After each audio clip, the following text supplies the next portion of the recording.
Okay. Good evening. Get back a little bit. Okay, we okay, Stephen? Okay. Good evening. I want to thank everyone for giving up one of the probably last nice summer nights of the summer to talk politics. My name is Jim Davis. I'm a director with the Muskoka Lakes Association, also a director and past president of the Gull and Silver Lakes Residents Association, and I have the privilege of being your moderator tonight. So what that means is I will be asking questions of the candidates and trying to keep them roughly within a certain time period. Which reminds me, I forgot my clock, so I'll have to go get it. So what we're trying to do tonight is understand where the candidates stand on some key issues. And there'll be broad issues. They can't be ward specific because a lot of people here don't live in Ward 1 or Ward 3. So we're going to be asking questions that apply to the entire municipality. As you probably all know, this meeting is being sponsored by 12 Gravenhurst area lake associations, as well as the MLA and the Friends of Muskoka. And it's the first time that the Lakes Associations have actually sponsored an all-candidates meeting. So I think we've got a pretty good turnout, and we certainly appreciate everyone's attendance. A couple of things about voting this year, and I'm sure since you're here, you're politically engaged, but just to remind people, this year there is no ballots. There are no ballot booths. You're not going to go and check off a paper ballot. It's only going to be done online or by your telephone. And if you're on the voters list, sometime at the end of September, you will be receiving a piece of mail from the municipality, which is your online voter access code. It's kind of like the old days when we'd file our taxes and the CRA would just send you a 4-digit number, and that number would allow you to file your taxes. It's a similar process. So starting on October 12th, you'll be able to go to a website that'll be in the piece of mail, enter your access code, and then the ballot will come up. And you'll be able to click, click, click. You won't be voting for mayor. Mr. Kelly is thankfully spared of that problem.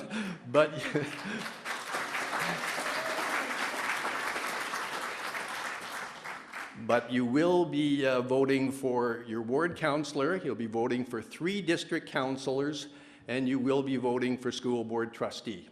So you'll have a number of different clicks to complete your ballot.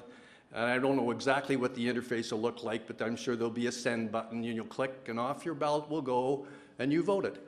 And you can start doing that on October 12th, and the voting period is 10 days, and you can vote right up until 8 p.m. on October the 22nd.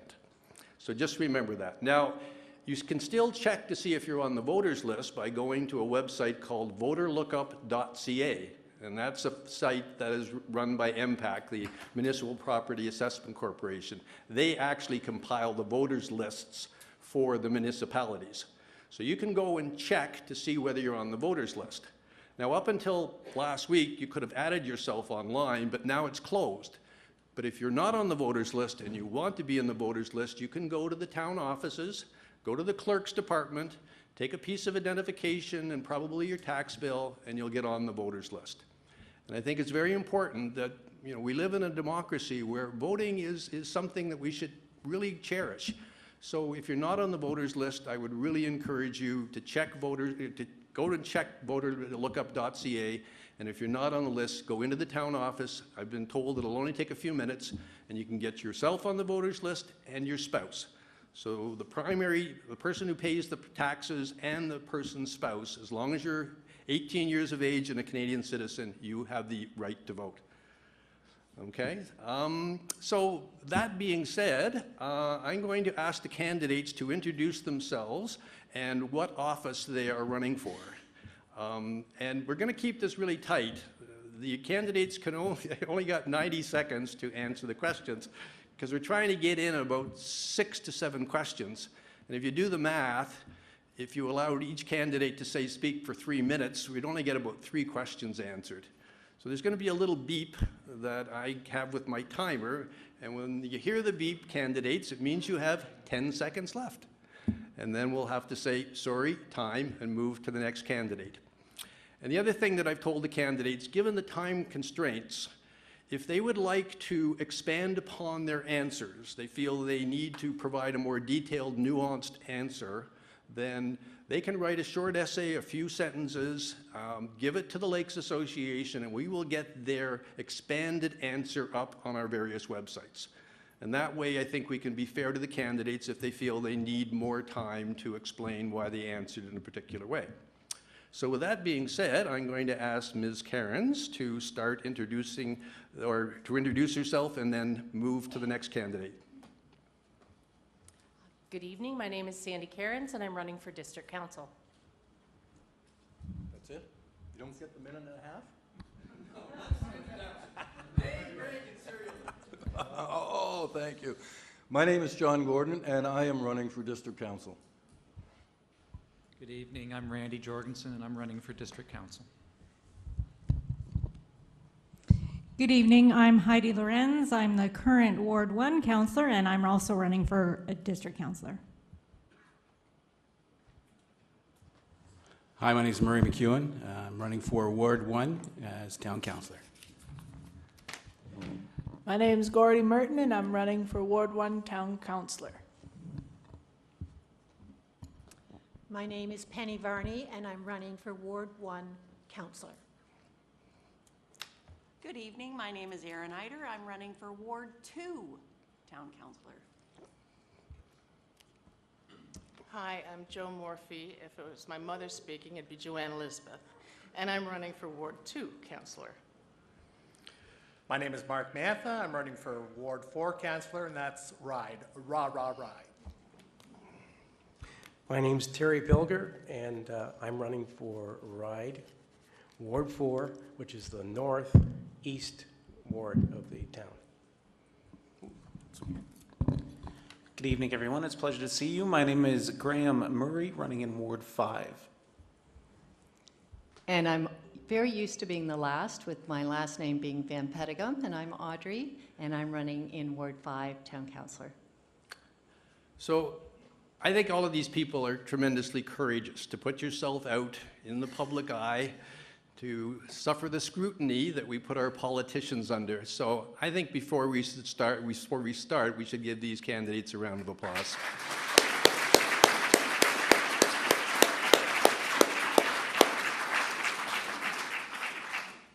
Okay, now the fun begins. First question. Please describe your background, specifically your education, professional, business, or public service experience, and how these life experiences will help you be an effective counselor. And we're going to start with Councillor Cairns. Thank you, Jim. My experience with started right here in this very building with the town of Gravenhurst. I was an employee with the Recreation Department for just about 9 years. And I decided that after my term was over as the Recreation Program Coordinator, I would then run for a council position. I ran for Ward 1 my first term, and I did not get in. I then ran again, and that was the 3-year term. I ran again, and I did get in, and I've been in council for very many years now, I believe about 18, 19 years, and I've enjoyed every minute of it. I'm very strong about our community. I'm very strong about our environment. I've done a lot of work. I'm a hands-on. I'm a huge volunteer in the community. I took over Communities in Bloom from one of our other councillors, and we've done a lot of community efforts, which isn't just about flowers. It's about our environment. It's about our heritage, about our trees and urban forestry, and how we protect those great assets that we have in our community. And I think I'm out. Thank you. You're under the limit. Amazing. A politician. No, sorry. Just a little humor. One of the jokes or a little bit of a humor that I injected when I sent an email to all the candidates was that I had checked the federal statutes, the provincial regulations and municipal bylaws, and happily discovered there's no prohibition about having a few laughs at an all-candidates meeting. So smiling and laughing is allowed. John. Thank you. I'm a chartered accountant. That's my profession. I worked in public accounting in Barrie all of my career. either in public accounting or when I decided to leave the partnership that I was in, I had a 2-year non-competition agreement. I took a 1-year contract with the YMCA in Barrie and stayed there for 18 years. During that 18 years, there was a tremendous growth from being the YMCA of Barrie to incorporating, and now it's the YMCA of Simcoe Muskoka. A tremendous opportunity for me to work with an organization that gives back to the community, that believes in the diversity of people and the connection, and use my skills during that tremendous time of growth. I always believed that I should be connected to the community outside of my working career, and have been involved in a lot of volunteer activities. I was on the board of United Way. I was on the board of the Children's Aid Society of Simcoe County and the president of that board. That led to being, for a short period of time, on the board for the Ontario Association of Children's Aid Societies. I've been a member of the Rotary Club of Barrie for 33 years, a past district governor. 10 seconds. And many other things, including being the president of the curling club here and a member of the Chamber of Commerce in Gravenhurst. Randy? Thank you, Jim. Randy Jorgensen. My wife Sue and I have lived out in Ward 4 in Ryde for 30 years, where we raised our family. Like many of you, I'm a transplant from Toronto originally, I suspect. And my education actually is, I have a Bachelor of Science degree as a biology specialist. And along with that, I took a computer science minor. So from that point of view, you know, my biology background, of course, is something that is relevant for the lake people here. You know, when you're talking about, if you're involved with your lake monitoring, and I understand about the riparian zone and Secchi discs and phosphorus content and all that stuff, because my background is in field biology. But the other side of my education, computer science, is what I do now for a living. I'm basically the IT department for a lot of small businesses throughout Muskoka, from actually all the way up to Parry Sound. So I'm in daily contact with business people around our community. So I think you know, that allows me to have get a real feeling for what's going on, where the rubber hits the road when it comes to what's going on in the economy in Muskoka. And I have been a councillor for 2 terms, and ward councillor, and I'm giving it a shot at district council this time. Thank you. We all set? Heidi, go Great. ahead. Thank you, Jim. My name's Heidi Lorenz. I've been the Ward 1 councillor for 2 terms now. My husband and my son are proudly here with me tonight. We moved up here about 20 years ago. My son went to 3 schools in Gravenhurst. He tried 2 of the public schools and then the high school. And I have been in banking for 17 years. I just left in May in customer service. And I think my background in customer service is honestly what sets me apart from others as far as being a counselor, because I know that people want to be heard, and I know that people want to be, that I should be listening. So I've also had the privilege of being on the library board. I have been on the BIA. My husband and I have a couple rental properties, so I'm sort of like a jack of all trades, I guess. So I think my life experience and my relationships that I've built over the last 20 years living here have well suited me to go to district. And I mean, I'm not shy. Anybody who knows me or reads about me in the newspaper knows that I'm not afraid to challenge the status quo, I guess. So that's about it.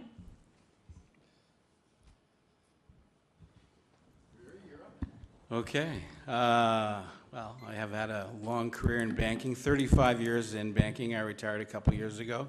I worked in the retail side of the bank for roughly 20 years. And then I went to the investment side of the bank, which is Wood Gundy, CIBC Wood Gundy. and managed high net worth client portfolios, basically from Barrie to North Bay. My family is from Gravenhurst since 1879. I'm a fifth generation Gravenhurst resident now. And my grandfather actually was a building inspector for Gravenhurst in the 60s, 70s. And another name of the past would be Austin Bush, the Bush Pharmacy in town. That would have been my uncle. A long time ago, he said, why don't you, I was working at the Dominion store. I was 17 years old. And he said, why don't you think about coming and joining me and becoming a pharmacist? I said, no way. I'm going to get in my family genes. I'm going to be a bank manager. So, and yes, I was a bank manager. I have a cottage on Riley Lake, and I live in Gravenhurst with my wife, and we enjoy all the water sports around here. And thank you very much.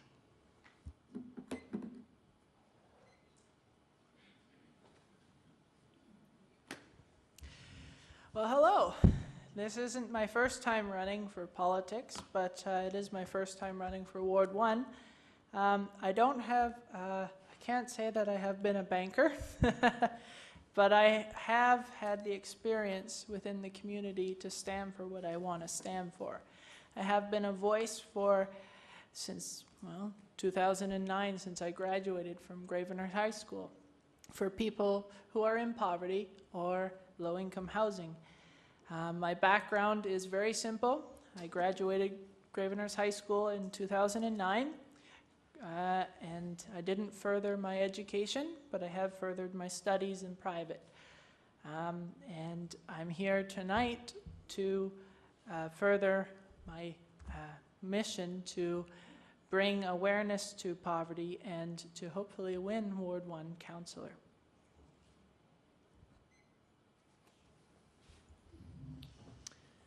Good evening. My background has been since childhood on Sparrow Lake, so I have been a cottager all my life in Muskoka. I was a nurse trained at Toronto General, and now I'm a goldsmith. I believe actions speak louder than words, and I feel I'm uniquely positioned to run in Ward 1, as I ran my own business, Penny Varney Jewelry Gallery and Gifts, for 15 years, and my husband and I owned Gravenhurst Pharmacy for 25. I've been involved in many projects in Gravenhurst, starting with, after I closed my business, I started the Arts at the Albion Co-op Gallery, which is on the corner of the main street, and we've been going really well for the last 5 years, and we have 21 artists. I also started the breakfast program at the high school. I was very involved when it looked like the school might close in 2002, and we stopped it from closing. I also was helping with the opening of the Women's Center under the umbrella of the YWCA. And I also started the Spring into Summer Art Crawl, which I've now handed over to the BIA as a fundraiser for the town. I feel very strongly, and I'm quite passionate about Gravenhurst. I've walked that main street for many years. I've lived outside of town. I now live inside town. And I feel my kids grew up here. They went to high school, they went to public school. And I feel very strongly that this town, I would love to represent this town in Ward 1. Yeah, my clock malfunctioned. Sorry, you ran a little over time, but that's not your fault, my fault. Technical glitches, what can I tell you? Okay. I don't do this for a living. Go ahead. Okay, thanks, Jim. My background is that in the early 70s, my parents brought us to Gravenhurst from Markham. I am happy to report that I graduated from Gravenhurst High School and went on to graduate from Fanshawe College with a business degree in my mother and father's hometown of London, Ontario. As a kid, which is very interesting, Murray, as a kid, I worked for Penny and Tony Varney at Gravenhurst Pharmacy, and everything comes full circle. I've worked and managed Gravenhurst Pharmacy for the last 20 years.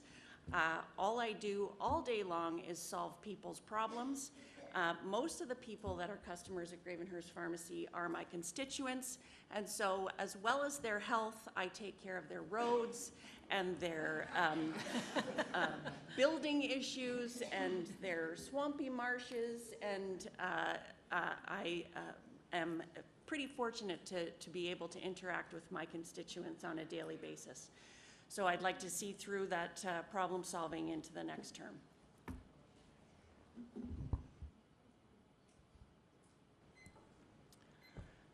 I'm Joe Morphy. Now, a little bit about me. I'm a real checkerboard of my career. I started out as a co-owner in a travel agency. I was a certified travel consultant, and then I got married, and then I got pregnant. I tried the stay-at-home mom thing. Boy, that's hard. So when I turned 28, I decided to go to law school. So I entered law school, and then I got pregnant. Clearly, there's one thing I'm good at. So we dropped out of law school, and I went to work for a little company called Simpson's. They were bought by Sears, who was sold to the Bay, and then they bought Eaton's. Through this, I went through the management training program. I became a store manager, and then I became part of the team that traveled across Canada and the States opening our new stores. Back then, believe it or not, we were growing. And then I was very fortunate to be selected to get a business analyst degree, so I went to McMaster, got my analyst degree in actually process engineering, and the segue into the counselorship. A process engineer is just somebody who figures out the best way to do something. That's all it is. You eliminate duplication, you enter technology where that fits, and you obviously reduce costs with the new process. And that's what I do. And I think there's a few processes we could fix at the town. So that's me in a nutshell. I'm also the president of the Muskoka Bay Property Owners Association, which I call Counselor in Training. Thank you.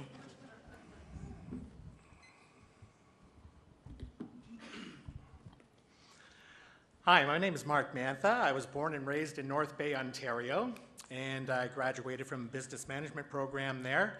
And my sister and I were the adventurers, so we left the small town and we headed down to the big city of Toronto. And I worked at Simpson's too. It was a big company back then. Yeah. And, you know, interesting, you know, small town boy, here was this huge department store that occupied a whole city block with 5 floors. And I became recognized later on after starting right from the ground level in the linens department on the 5th floor to within 5 years joining the executive. And I remember one of the first projects they gave me, and the expectations were low.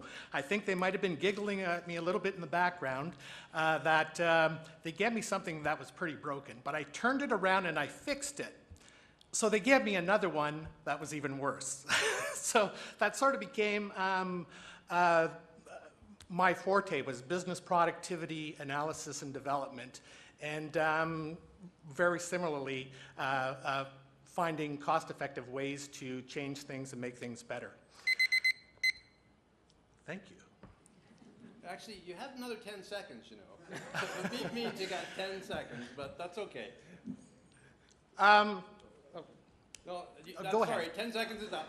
We're good. Good evening. Well, I wish I had an hour because I go back over 30 years with the municipality. So, pardon me? We'll keep it current. We'll keep it current. Okay. So it takes a lot of different skills to be a good counselor. I work with people day in, day out. I'm a professional realtor. I moved up here with my family over 30 years ago, built our own home, raised our kids, went through all the recreational programs and everything here. When I wasn't on council, I was a scout leader. We started a scout movement out in Ryde. For 5 years, I was a volunteer firefighter. Besides all that, I have 2 terms with Ward 4 as a Ward 4 counselor and 3 terms at district. I'm a former chair of the Board of Health. That's pretty much it in a nutshell, but I will have it online for everyone to see my full experience. And I work hard for people. When they have a problem, they call me, they get attention, and that's That's what I bring to the table. Right on time. Boy, that's remarkable. Graham. All right, 90 seconds. Where do I start?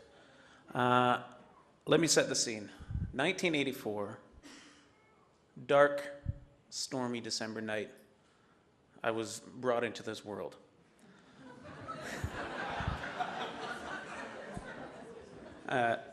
In Bracebridge. I grew up in Gravenhurst my entire life, went to both public schools, a high school. Graduated from high school. Throughout there, I learned to play the sport of sledge hockey on this very rink here. I was introduced to the sport and brought the sport to Gravenhurst, where we developed a, most of the time, robust program with the help of some of the people at this table, actually. We developed a program in Gravenhurst and got that going, and through that I was able to develop my skill, my talent, and my determination, drive, and made the national sledge hockey team, where I've been able to represent not only Canada, but this community on the international stage. I consider myself an ambassador to the town of Gravenhurst nationally, simply because of what Gravenhurst has done for me as an athlete, as a person. Throughout my competition, I was able to further my studies in business administration and political science, and run out of time. I retired in 2014 after a bronze medal in Sochi, moved back to Gravenhurst, where I've been active in the community and a voice for people in similar situations to myself. Thank you. Murray, I also worked at Dominion, and I don't know how old you are, but was Mr. Stothers there at the time? I'm 59. All right, I think we worked together. All right, so I grew up here in Gravenhurst. My father was the warden out at Beaver Creek for many, many, many years, and I too went to school here. I went to Ottawa for university, and when I came back, I worked for the Children's Aid Society. Yada, yada, yada. I was moved away for 20 years. I lived in the States for 20 years, and I won't go into all what I did down there. You can look on my website. And when we came back, well, before we came back, we had a cottage on Browning Island for 8 of those 20 years. Muskoka was really important to us. We wanted our 3 children to get to know the community and the area that both my husband and I grew up in. Scott Harkness is my husband, and he is from Bracebridge. When we chose to move back here, 2 of our children are American. They were born in California, and that was a huge culture shock for them, needless to say. But when we moved back here, I really wanted to get involved. We ended up buying the Muskoka Foundry, the 30,000 square foot building that's built in 1904.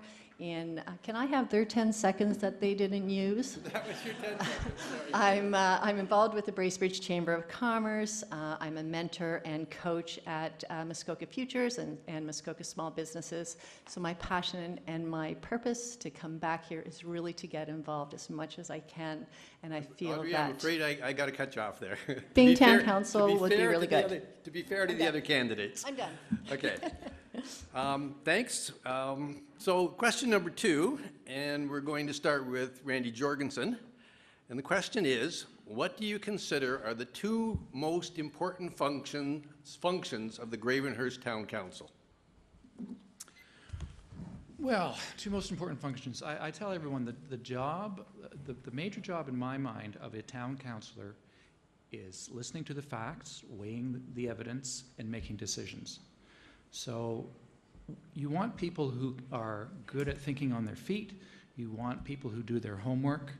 I feel that I do both of those.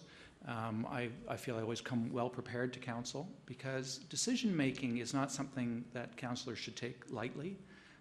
You're affecting people's lives. You're affecting the environment. You're affecting their wallet when you're setting taxes. So overall, I would say that decision making, good decision making, is what a councillor is all about. And we were asked for 2. In this context, you know, our town council has put together a strategic plan that I think drives how we make those decisions. And the most important thing on that strategic plan, as far as I'm concerned, is the sustainability of our town. The sustainability, environmental sustainability, economic, social, and cultural sustainability.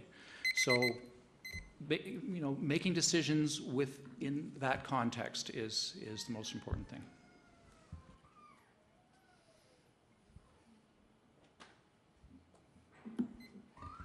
Thank you. Obviously, one important aspect of being on council is you form policy. You decide who can build what, you know, how long people can park on the streets. I mean, it's it changes all the time. I always say that you never know what's going to come up. You have no idea. Well, you know in advance because, you know, you get the agenda and you have to read it and you have to do some homework, like Randy said, but you just don't know.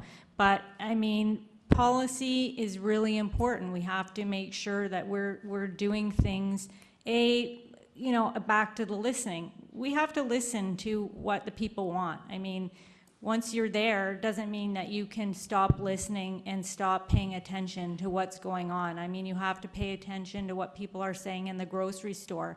Not everybody's gonna write a letter to council, but you have to have a good idea of what the climate is with the residents.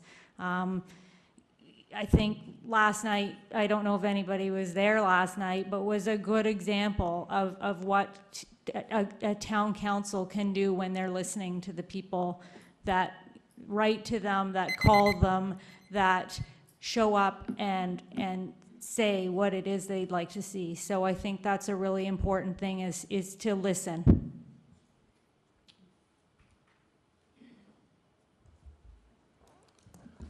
Okay. The town collects tax dollars and they spend it. Oh, not done, sorry. They spend the money that you pay, but they have to provide clarity to all the tax people that are paying those dollars in. In the future, I think that we'll work on that to provide more clarity to all the property owners of the area.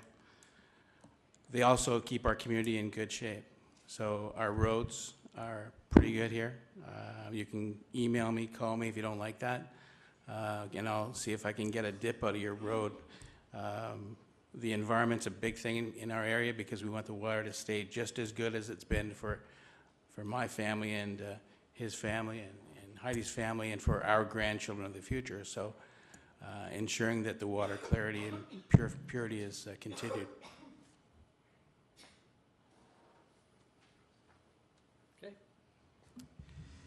Well, not to sound like a broken record, but I think Heidi hit the nail on the head by saying listening. Listening to the people who elect you and the people who didn't elect you. But also maintaining the trust of your office by following the administrative powers that you have. And I think that following through with your promises that you've made and maybe forgot about 4 years later, but those are aside from the administrative duties that you have.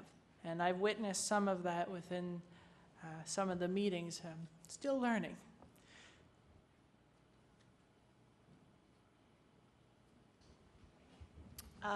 When I was a nurse, I was actually, one of my specialty was psychiatry.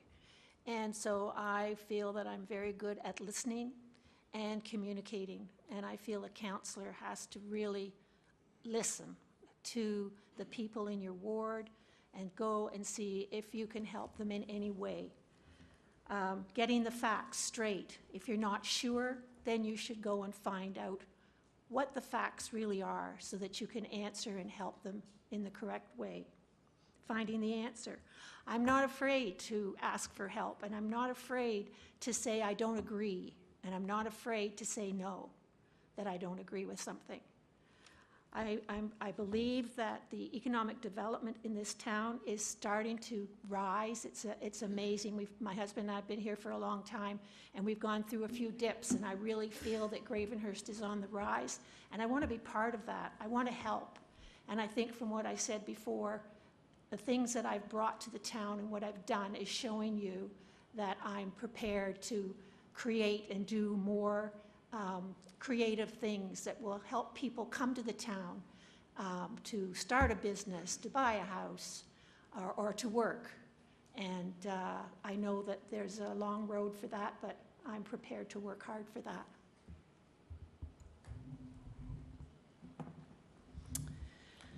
As elected officials, I think that you have given us two major tasks. One, to take care of the land that you've come to know and love here. The environment is a very special thing in Muskoka and in Gravenhurst. It is the environment is the lens that we need to look through to make the decisions that we make to provide our children and our grandchildren with the lakes and the forests to run through and jump in and have forever and ever and ever for our kids and grandchildren to appreciate. So I think that that's a pivotal part of the responsibility of being an elected official. And I also think the other a major responsibility that you give us is your money. We need to take care of your money. We need to spend it wisely. We need to spend it efficiently. We need to not ask you for more unnecessarily, and we need to do that consciously. So I think those are the two major things that we as elected officials take care of.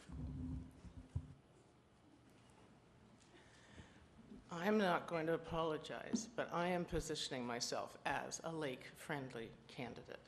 My first and primary, what I'm running on, is the environment and land use and the official plan. Don't abuse it. We paid $40,000 to build a plan, Planscapes, the consulting company, to build a plan that we all voted on, we agreed on, and we have to stick to. We can't put dozens of townhouses on waterfront. We can't put condo buildings on waterfront.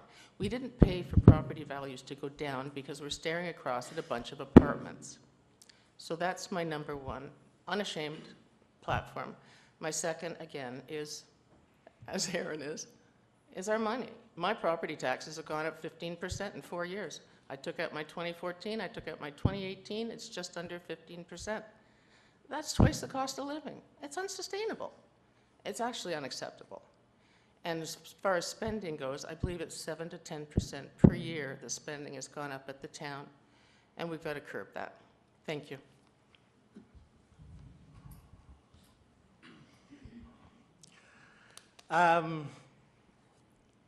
In the last year, I've sort of had two proximities, and one of them is I attend every single council, committee, and board of directors meeting, and my nickname has become the public. That proximity is really important to know what's going on. I want to hit the ground knowing where we've been, where we are, and where we're going. The other proximity that's really important is just really being out there in the community. And although the rally in Manette was not in our municipality, I thought it was important for me to go there and witness what was happening there. And there's no doubt when you saw that flotilla of boats in Wallace Bay that it has to impress upon anybody who was there to see that. And also knowing that the Planning Council was meeting to make a decision on Moody Bay. And that's the other thing is councillor has to be able to make some tough decisions. Thank you. So the question is about the role of council. So there are many roles, but the two words that come to my mind right away is leadership and accountability. And the way I explain it to people is that we as councillors wear two hats. We wear a corporate hat. We've got many rules and regulations that we have to abide by. It takes sometimes months and years to navigate around all of those things. So you do have to protect the corporation and be accountable. The second hat you wear is your constituent hat. And they're two clear different roles. That's where you go and you listen to the people, hear what their issues are, and do your best to work for them and be their voice around that table. Because sometimes people don't understand what's going on until they have an issue and it's in their backyard or it's in their lake, and you have to be their voice. And that's their constituent hat. So that's the other role that we have and must do a good job at.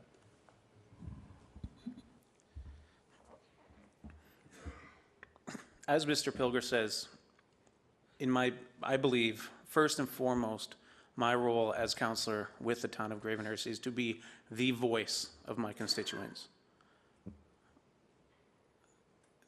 The first thing on my agenda would be to communicate with my neighbors and get their opinion, whether it be on development, whether it be on the economy of Gravenhurst, the environment of Gravenhurst, or the transparency at council.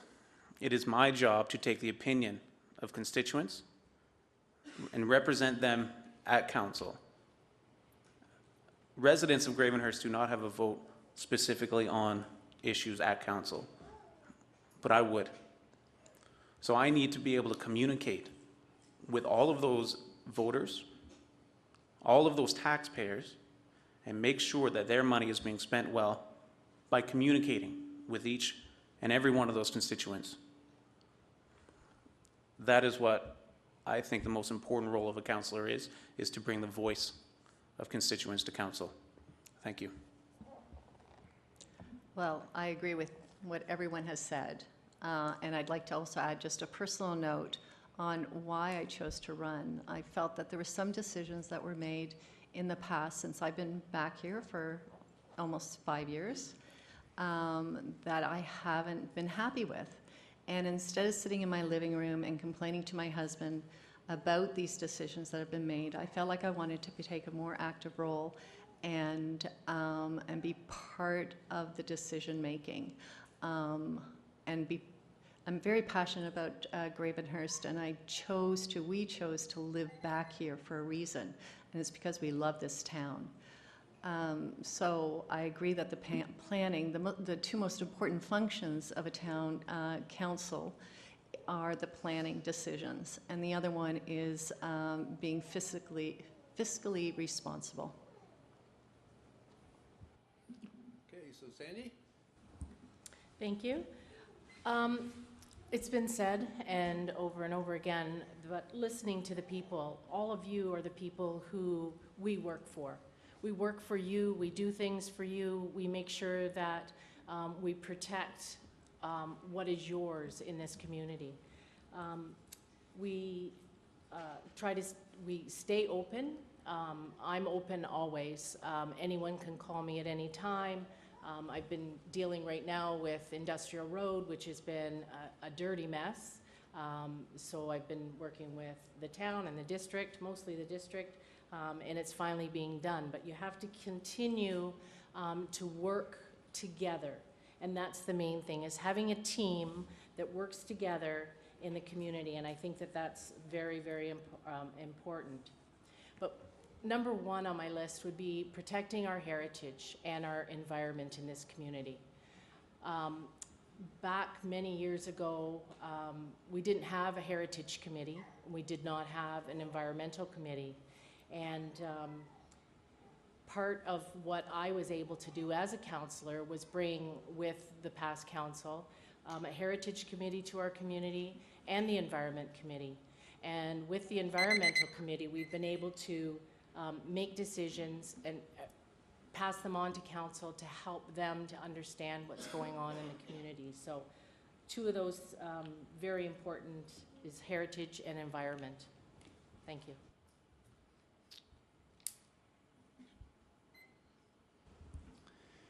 I agree that making decisions is a very important aspect of being a member of council.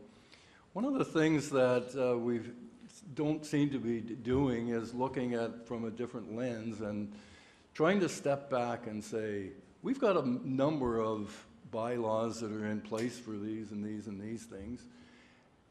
I don't know that, I think that we should be spending some time in looking at what's the frequency of the reporting back on the effectiveness or even the relevance of that particular bylaw today. So rather than, it seems as if council to me is dealing with issues that are one-off, I would prefer, and I think that to look at and do a review of all of the bylaws, and probably it takes, I don't know how long it would take to accomplish that, to see that they are current and up to date and meeting the needs of the current community. The second thing for me, of course, with the background that I've got, I always believe that you have to be doing all of your activities within a reasonable financial framework. The town of Gravenhurst does not have a strong financial footing right now, and that cannot be forgotten. Thank you, candidates. So we're going to move to development issues. So the question is, there's been a great deal of discussion in Muskoka recently regarding the appropriate housing mix.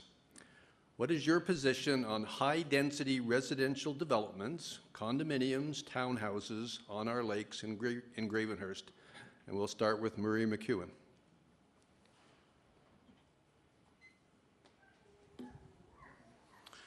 Well, my position is that I don't want to see condos on Lake Muskoka, and I don't want to see condos on Silver Lake or on Gull Lake. I understand there was a project a number of years ago that was 440, if I remember correctly from the other night, that was brought to council a number of years ago, and that was defeated. And then there was a project that came to council just a couple nights ago for 30 condos on Moody Bay, whatever it's called. And, you know, it's inevitably going to cause a lot of grief for those people in that area. It's going to add so much traffic to Bethune Drive. There's a septic tank issue with pumping from a holding tank right by the edge of the water up to the street. That's not good news. So I don't support that project as it was presented. And thank you. I'll put it very short and sweet. Any high-density development on a waterfront is very dangerous to our environment, but also to the land itself. I would immediately vote a no for high-density development on any waterfront in Gravenhurst, simply because we have bylaws that are in place to protect from doing that. And we have to use those bylaws to our best knowledge. And I am currently reviewing two of them, one of them which is a tree bylaw, surprise, surprise. And that's not being used properly. And I don't know why, but it should be. And that's one of my concerns. So that's all I have to say on that. I'm definitely against high-density housing on waterfront. The Muskoka watersheds are facing pressures due to increased development and flooding due to our severe weather events. And we know from this summer, from the storms that we've had, and the lakes, some of the beaches have not been able to be used. Gull Lake, for one, had 3 days when they weren't suggesting that anyone should be in those lakes. So the flooding due to the severe weather events increases the nutrient loadings from septic systems, shoreline, erosion, and algae bloom. And I would be suggesting that septic tanks should be checked, and inspectors should be going around to check these septic tanks. But condos, I feel people are taking down their cottages, and I think they should be only allowed to use the same footprint if they're going to redo their cottages. And hotels should not be allowed to be taking down their hotels and building condos. It's just, you get one family in a condo, and on a weekend, then you get 50 more people coming to visit them. So the lakes are being overused completely. I think my public record would attest to the fact that I don't support high-density development on the waterfront.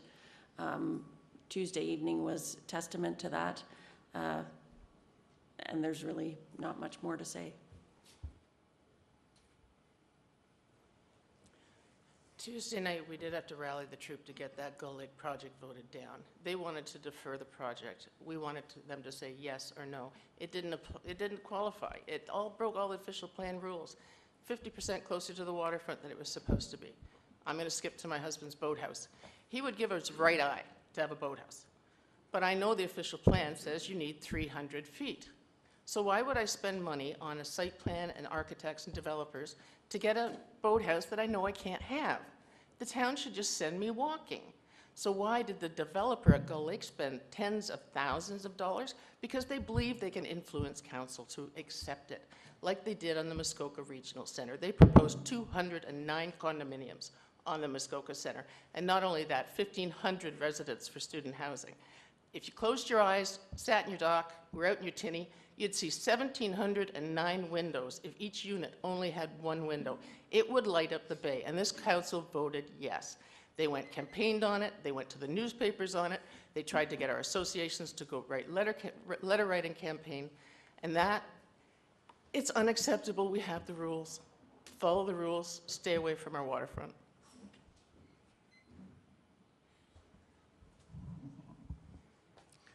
Audrey, I'm not going to steal your thunder, but I remember when you showed me your brochure and you opened it up, and right in the center, right there, and I do concur with you that the environment is our economy, and these kinds of developments are very concerning. There's always going to be pressure from the market and developers to get the most out of it that they can. So it's going to be our job in council to manage that change and manage that growth. Mr. Moderator, I think you said we might do this. Can you repeat the question? Because by the time we get down here, Certainly, we Terry. want to make sure we hit the proper points. Yeah, so the question is, there's been a great deal of discussion in Muskoka recently regarding the appropriate housing mix. What is your position on high-density residential developments, condominiums, townhouses, on our lakes in Gravenhurst? Okay, thank you.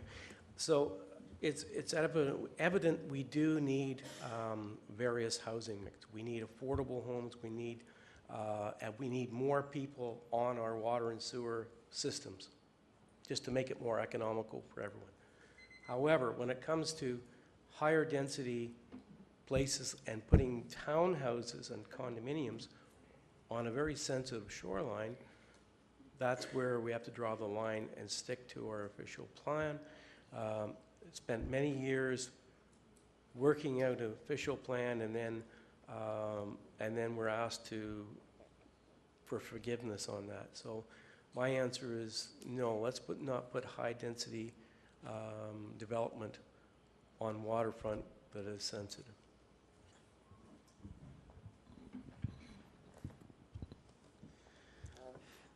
It's clear that housing is an issue in Gravenhurst. Attainable housing, affordable housing, reasonable cost of living in Gravenhurst is an issue for many, many people. I absolutely don't think that high-density housing developments belong on a waterfront. I do think we have to maintain what Gravenhurst has to offer. The serenity, the beauty, the environment needs to be looked after, first and foremost. Through conversations with residents of Gravenhurst, we can develop a plan and move forward together. We can work with council, we can work with town staff, and work with residents of Gravenhurst to develop a plan and put that in place. But again, waterfront, I think, doesn't need condos. Well, I think we all concur that, that we all agree that high-density housing on the waterfront would just be horrible. The recreational carrying capacity rate would just go through the roof, and we would be in bumper cars on the water. When I hear about affordable housing and lakeside housing don't go hand in hand. We all know the value of a home on the water as opposed to in town. When I hear that they're going to have affordable housing, that just is impossible. It just would not happen. My little pet peeve is resort zoning and the loophole there where they can develop high capacity condos and townhouses as a resort, and they get through a loophole that way. And those are the big issues that this town council has to address. Back to Sandy. Thank you. It's been more than just a few years, Jim, that we've been talking about high density on our lakes. High density is not where we want to have condos, huge apartment buildings. We had a struggle with the development that went on down at the wharf with the condo buildings. That went in. They were also looking at another set of units there. I went for a kayak ride today on Gull Lake, and I looked along the shoreline, and you can see those who really care because they take care of their properties in the correct way. They don't mow their lawns right to the shore of the water. They do not allow huge development close to the water. Even a little bunkie or a boathouse. You've got to be very careful on those things. So I'm not in favor of any high development on small parcels of land on lakes or on large parcels of land on the lakes. We have to protect it. We have set in our official plan a 30-meter setback. And, the people have the right to come to us and say that they want to develop closer. But we also, as council, have a responsibility to you, the people that live here, our children that are growing up in our community, to be able to keep and save our lakes forever.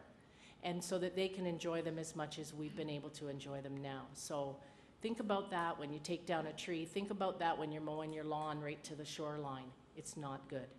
And so when you have high density, it's definitely not going to be good. How are they going to Sandy, take I'm care of their sorry. properties? You've been through your 10 seconds.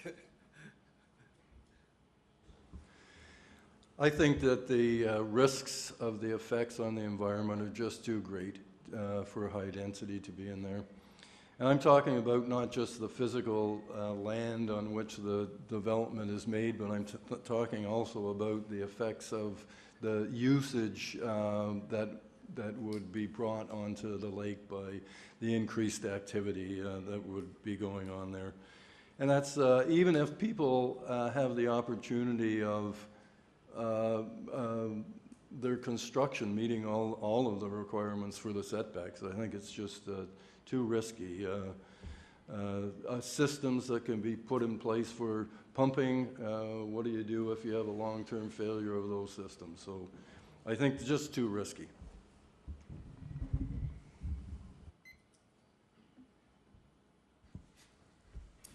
Well, I think my colleagues on council will agree that planning issues and planning decisions are some of the toughest things that we have to do. The most complicated, a lot of legislation that governs it. And whenever we are discussing it, I think we always have to be fair to both sides. And that's the way I always approach it, because any of us have inherent development rights on our property, and those are legal rights in law. So when people are saying, well, no, you can't do that because you're legally entitled to do it, I tend to say, well, that's not the case. Let's look at the facts here. So I just want to get that out there. As I say, it's a very, very complex subject. And, with respect to high-density development, or medium-density development. The Gull Lake project, as an example that people are talking about, was actually example. It's actually medium density because we have low density, single family, medium density as you move into semis and townhomes, and then higher density would probably be what we think of as apartment buildings, things like that. I would just like to say, and I think it's been brought up, but the Wharf is an example of a mixed-use commercial residential project that went forward, has very little impact on the environmental quality of the lake, if any, and I think most people are in support of that project at this time, and I think so. Well, that's I still think most people like going down to the Wharf. Thank you. Thank you. I'm glad we got asked this question because turns out I'm really bad at this sort of forum. So Tuesday night at council, I agree with Randy. Everybody has to be heard. Whether you're a developer, you have your right to be heard. If they want to bring an application forward, nobody can tell them they can't bring it forward. But what councillors can do is we can refuse to defer and we can turn things down. So that's what happened on Tuesday. Whether it's medium or high density, that's what happened, and I would like to think that I led the charge to just turn down the application flatly, and that's what happened.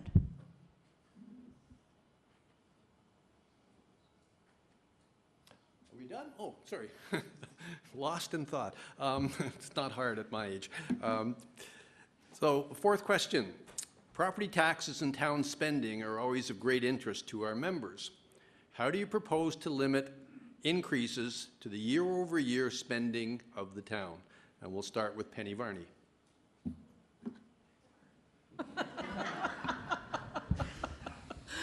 Well, considering the fact that I've not worked on council, I have not been a councillor, and I guess that's the main problem. I'm not aware. I mean, I keep being told that the town is overspending, and I'm just saying, okay, if that's the fact, that's the fact. But I really hope that if I become the Ward 1 councillor, that I can sit down and read the financial statements and be able to say, no, this is overspending, this isn't right.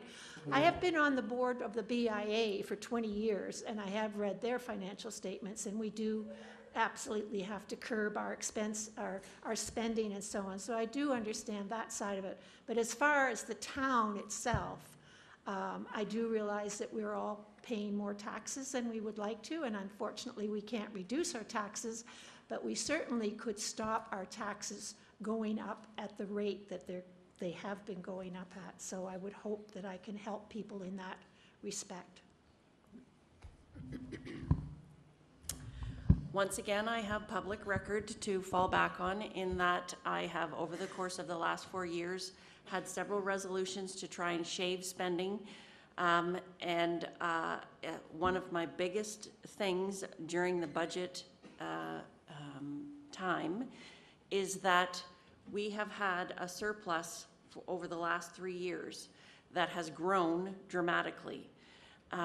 And I think that if we've saved money over the course of the year, that the taxpayers should recognize some of that savings, and some of that surplus should be going back to the taxpayers. I fundamentally disagree with the fact that we've put it in the bank for the last 3 years. I mean, it's always great to have a little money in the bank, but if we can't spend it on ourselves, what's the point? And that's why I voted against the budget in 2018. Thank you.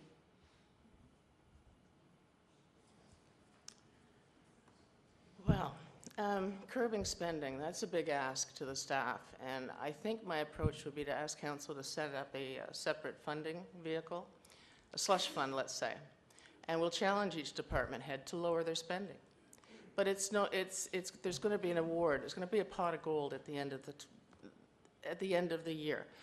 Whether it's annually or once this pot gets filled up, so, sorry, I'm not doing this well. You spend under your budget. The surplus goes into the little fund. I think some of it should go to the $19 million deficit, and the rest of it, it's a project pot, a revenue. Then at the time you're ready to go to the department heads, and for those that came in under budget, they now have access to this pot of gold. And they're going to have a polite little pleasant contest, and it'll incite them to save money. They might want to set up a community garden. They might want to set up transfers between the wharf and the downtown during the high, traffic weekends in the summer. But they'll never get a chance to get this much money again, and yet we will have entice them to reduce their spending, and the community will get something in the end, the council will be happy, and I think the staff will feel good about what they've done. Thank you.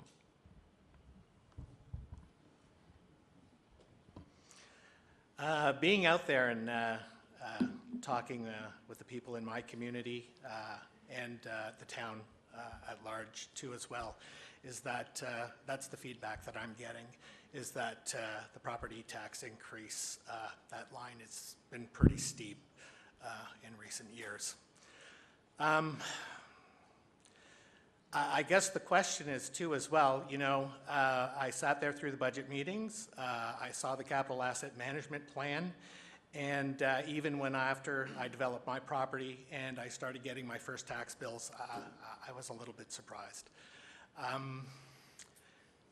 The question is, can we bring that curb down without putting the infrastructure that we need to maintain at risk? That's a discussion that we need to have. Taxation. This is a very big subject and always very contentious, because people, if I asked all of you out there, would you like your taxes to go up next year or go down? I think I know what the answer is. So that being said, we have the town. We have two main budgets. We have our capital budget and we have our operational. And with the capital, that's where we maintain our assets. And we've been building our reserves, and we're actually in pretty good shape with regard to that.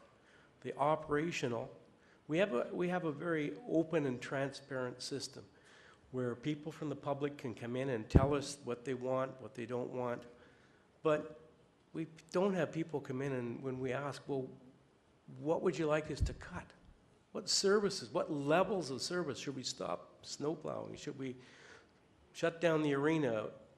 People aren't very forthcoming when it comes to telling us what kinds of services or levels of services do you want us to cut back. That being said, I think we should go back to what was done a few years ago, where we actually have a percentage that's set as a target, our budget guidelines. The district still does this. For some reason, Gravenhurst has kind of gotten away from that. So that the staff knows we have our strategic plan, but this is a guideline we're setting so that they can come back and we don't have to be chopping and cutting things. And I think that would be a little bit more reasonable approach than just trying to put back money or send resolutions through at the last minute to make that line a little better. We spoke a little while ago about the role of councillors and how they're important. I responded with, it would be my duty to obviously represent the constituents within my ward, to take their voice to council, and if they so choose to say that Gravenhurst doesn't spend their money well, spends too much money, taxes are too high, that kind of thing, that would be my responsibility to go to council and connect with my fellow councillors, I was going to say council mates, fellow councillors, and work out a plan with them to direct staff on how budgets should be developed based on how much we have to spend, what we want to spend, and what we want Gravenhurst to look like, not this year, but in 20 years. And how do we get to that point? I'd like to see direction from council to staff based on money available to spend, rather than staff having a project and needing funds for it. And again, that would come from the constituents to make sure that they understand what that money is, where it goes, what it's spent on, and what they get for it. All right, my mother always told me not to talk about money, politics, or religion, and here I'm sitting up here running politics, talking about money. So sorry about that, Mom. Going back to, I really strongly believe in being fiscally responsible, and that's the number one key function of the town council. That said, I am aware that we have had a surplus, and I don't know how many years, but we do have a surplus and we do have money in the bank. And as a person who has credit cards and a savings account, when I have credit cards that need to get paid and I have a surplus, I pay my credit cards and not put it in my savings until I have a kind of a responsible portfolio. And I really feel that the town needs to do that as well. I think I'll stop there. Sandy? Thank you. We have set a 3% in the past, a 3% for our reserves to maintain our assets, and I think that's a good number. But when it comes to our population in Gravenhurst hasn't grown a lot. It's grown somewhat, but not to the extent that we need to continue to hire more staff. We don't. We need to work with what we have. And I think that by not hiring more staff, because if you look at the budget figures, where is the most money that is spent? And it's in our staffing. And I'm not saying that they don't do a great job. They do a very good job. But there is a need to hold off. There's a need to stop putting more staff into place in the town. I also, as Councillor Eider had said about the surplus monies going back to the taxpayer, I'm on record to say that I voted that it should go back to the taxpayers. It's very important that that way we can keep the taxes down. We do have issues. We've had several culverts explode, fail, I should say, in lots of areas. They're not cheap to fix. So what we need to do is we need to really send our staff out to maintain more of the culverts and then budget over the years to do that. The fire department has great service. They're wonderful volunteers, and we couldn't live in this town without them. But we continue to purchase more vehicles. We purchase vehicles that are too large to get down cottage roads, and I find that that's a difficulty. That's an issue, because if we can't get down to your cottage to help put your fire out, so we need to look at smaller vehicles as well in the budget. Sorry, Sandy, I had another clock malfunction, so your time's up. Sorry. You were going on for a long time. John? Thank you.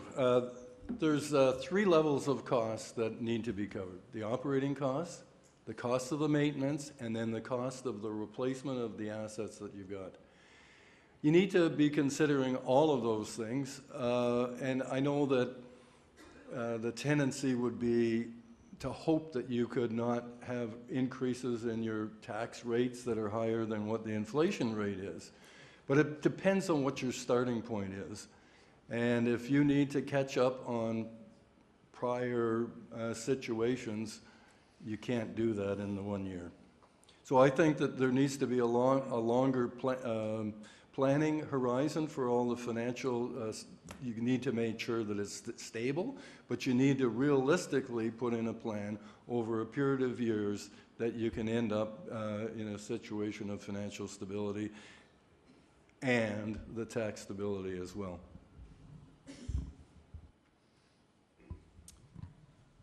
Well, this is, of course, a topic, as Terry said, I think that it's very difficult to cover in a minute and a half.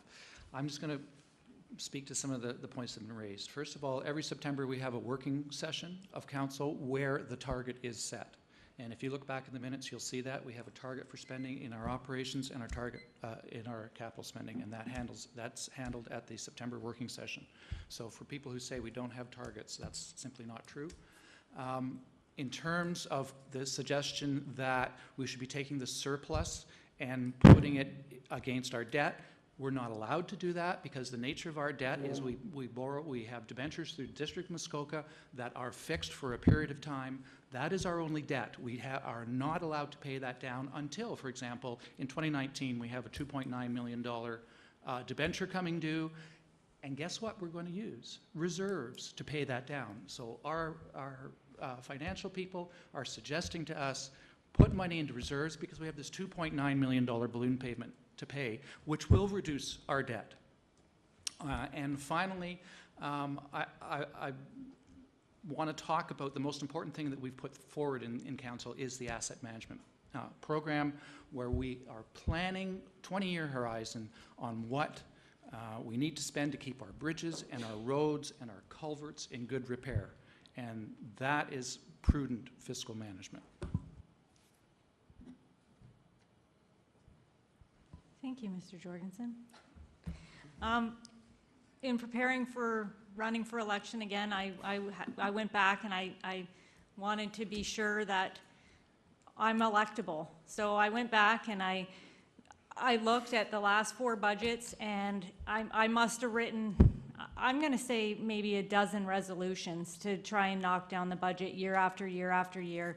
There's been a couple, there's been some people around the table that agree with me, but most often not enough to reduce the budget for staff costs, for vehicle costs, for pet projects. I mean, we can't have it all. I mean, we're a small community. The people here are stretched. I used to see it every day in my job.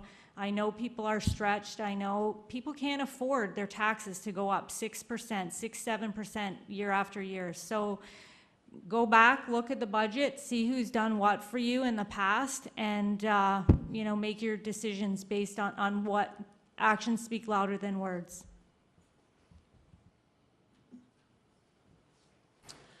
Well, I'm sure everybody would like to see our new mayor stand up right now and tell everybody that there's not going to be a tax increase next year, but he's not standing up.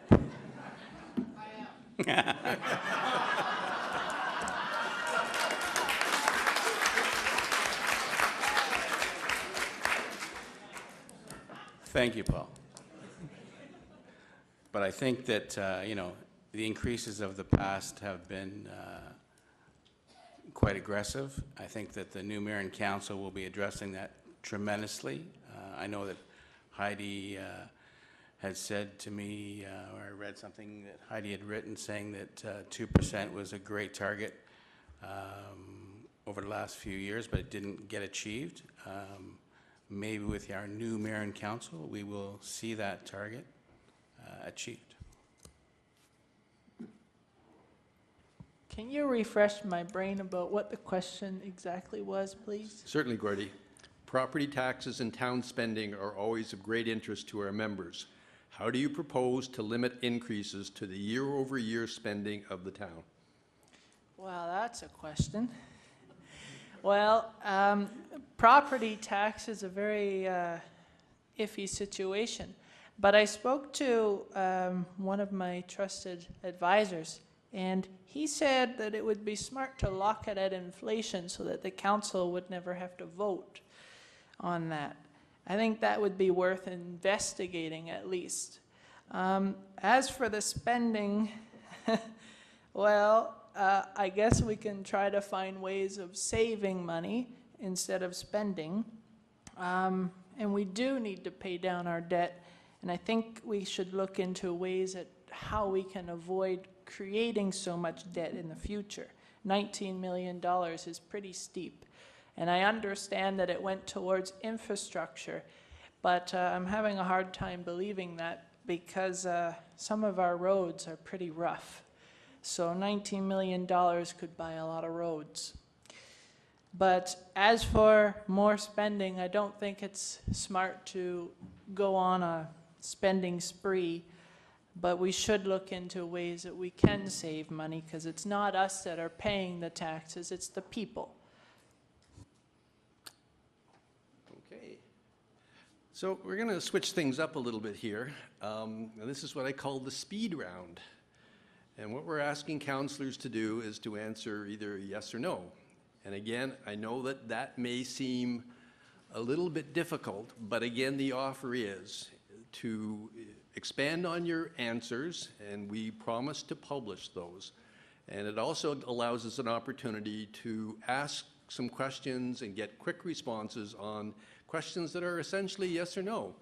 And I guess the analogy would be in the federal election, you could legitimately ask a candidate, do you believe in legalized marijuana? And it's either a yes or no answer, so I don't think there's anything wrong specifically with asking candidates to say yes or no on issues that require a yes or no answer. So that being said, we're just going to go down the line, and then starting with Sandy, because there's no advantage going first or last here. So we'll just shift up the response, the pattern of response. Okay, speed round, yes or no answers. Seguin Township has adopted an environment first principle in their official plan that governs all of their decisions. If elected, would you support including an environment first principle in the Gravenhurst official plan? Yes. No. No. Yes. Yes. Yes. Yes. Yes. Yes. Yes. Yes. No, but I will Oh, elaborate. Terry, yes or no? Yes or no, Terry? Absolutely. Yes. Okay, great. See, that wasn't so painful, guys. We can do this. It's terribly painful. Well, you can. I'll tell you why, because there's a lot more that needs to go into it. No, I understand that, John, but you know, I think somewhere people put a stake in the ground and say, this is what I believe. Seguin Township did that and has had good governance. But I don't want to, it's not a debate, so if you want to pass, you can pass. But I think a lot of the people here deserve answers.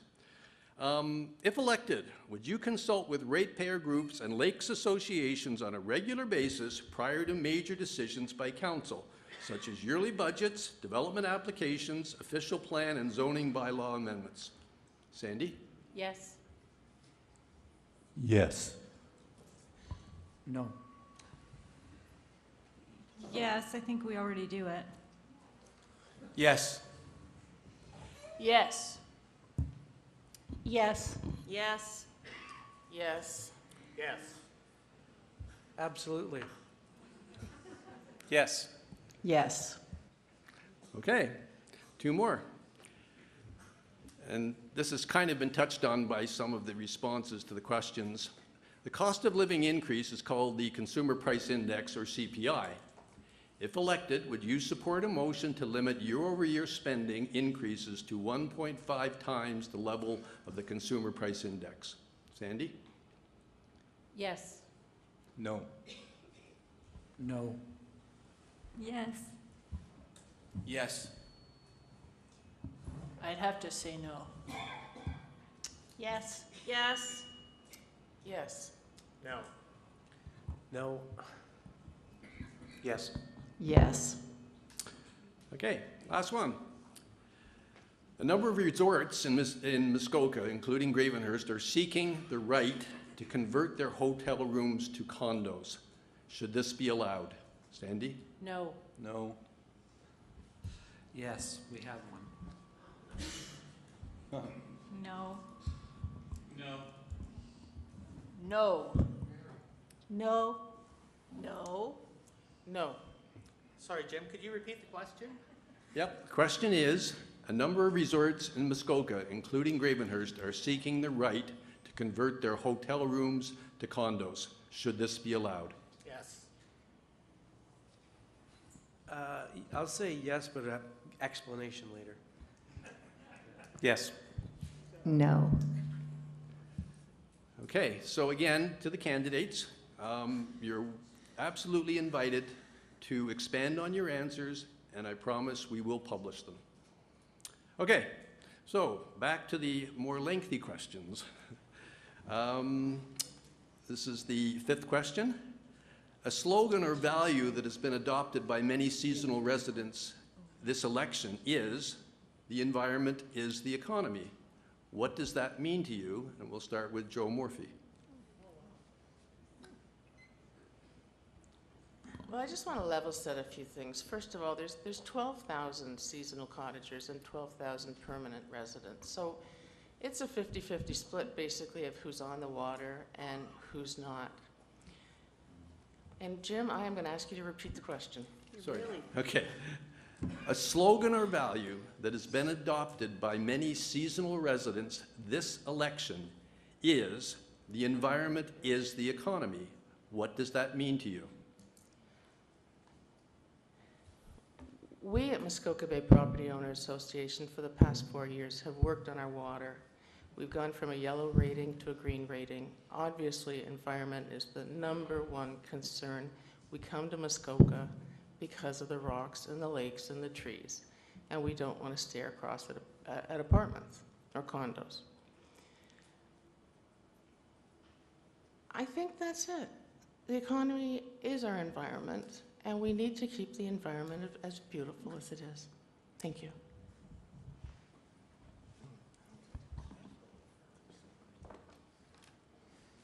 I have one thing written down here. The environment is our economy. If we really were to shift our way of doing things and thinking and being a lot more innovative so that we could lead any other region in Ontario down that road of environmental stewardship, but to an nth degree, maybe that's the thing that would really differentiate Muskoka from everybody else. People are seeking to want to live here, so we need to take exceptional care of it. The environment and the ecology has always been part of our balance with the economy.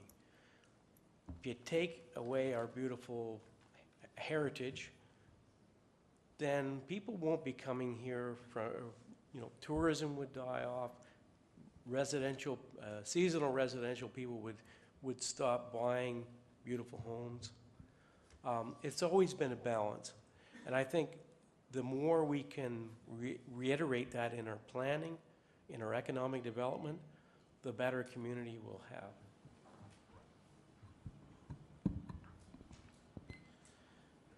A substantial portion of the town's income comes from taxes that most of you, I'm assuming all of you pay, residents and part-time residents alike.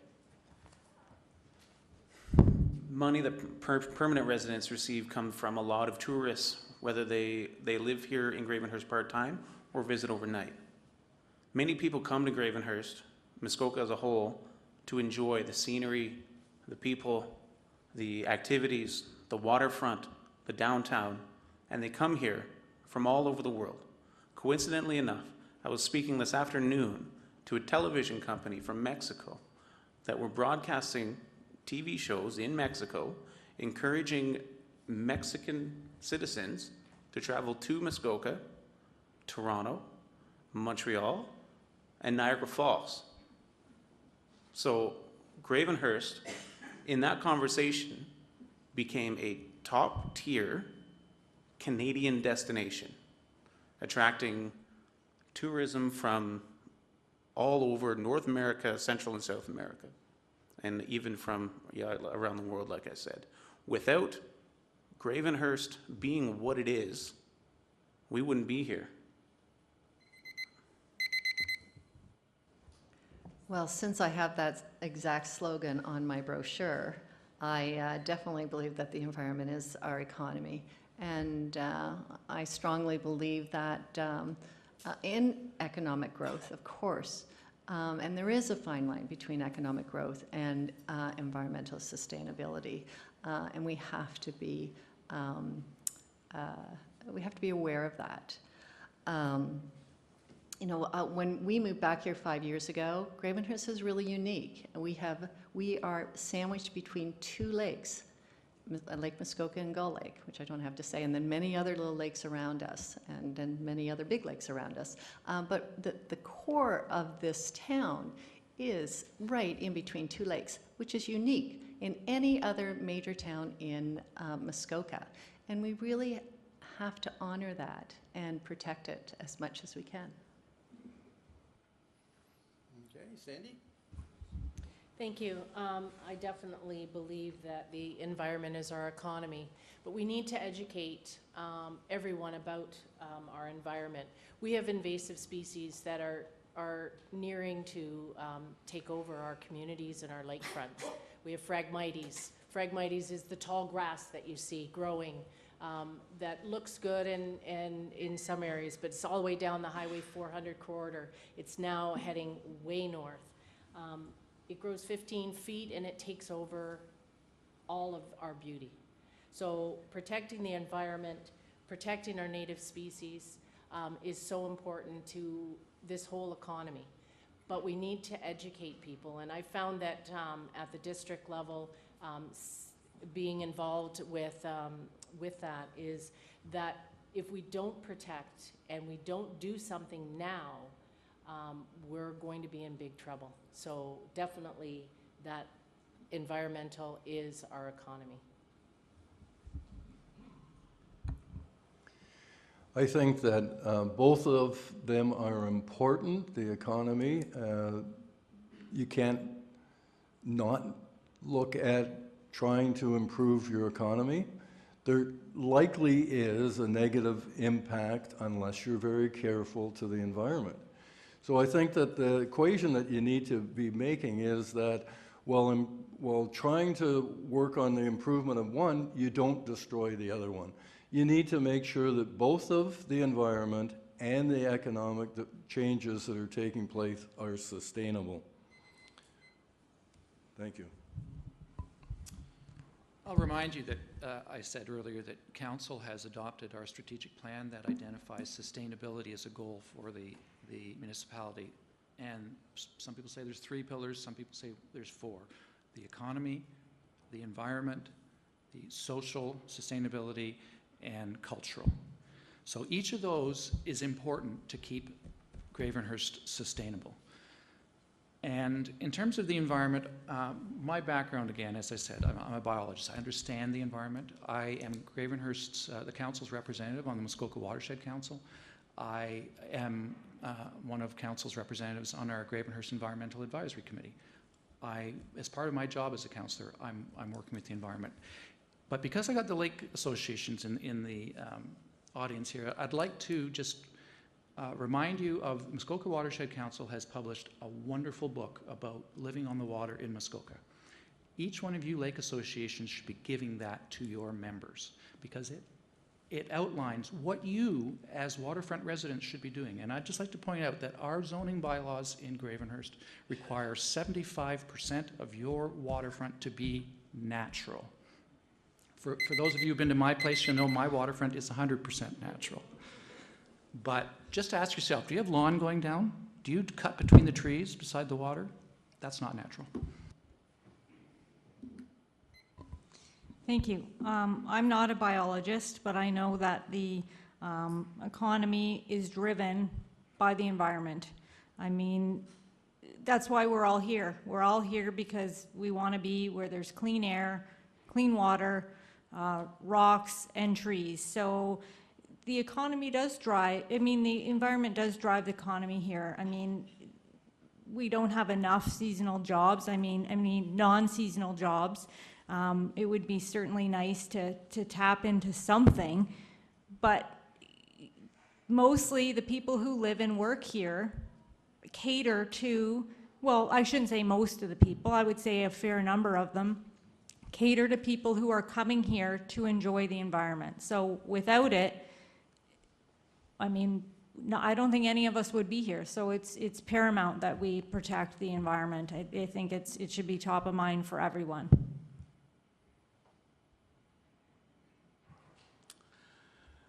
So about 4 years ago, when I retired from the bank and decided to come and live full-time in Gravenhurst, I decided to get a job in Gravenhurst. And as many of you know, I worked at the TD Bank down here. So I worked there for 12 months as a contract job.